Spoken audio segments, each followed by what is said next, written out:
Il cavalcavia di Sant'Angelo perde pezzi di cemento. I piloni scrostati e i tondini di ferro sporgenti fanno intuire anche al meno esperto che ci sia bisogno di un intervento.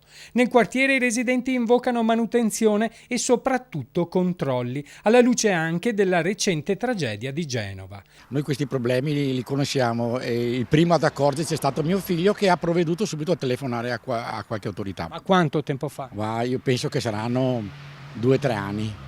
Veneto Strade è a conoscenza da tempo della problematica, tanto che alcuni dipendenti hanno già esaminato i piloni e transennato la zona utilizzata da molti automobilisti come parcheggio, in attesa del cantiere che dovrà intervenire con una radicale opera di messa in sicurezza grazie a delle tecniche innovative per rinforzare il calcestruzzo.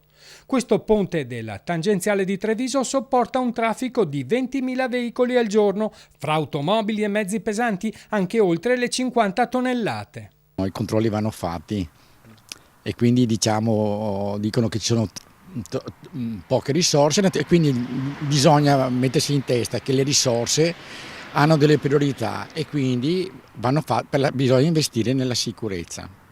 Per Comune, Provincia, ANAS e Veneto Strade non si rischia il crollo né su questo né sugli altri 16 viadotti della tangenziale. L'opera sarà restaurata entro il 2019, ha comunicato Veneto Strade, ma i timori e le preoccupazioni per i residenti rimangono.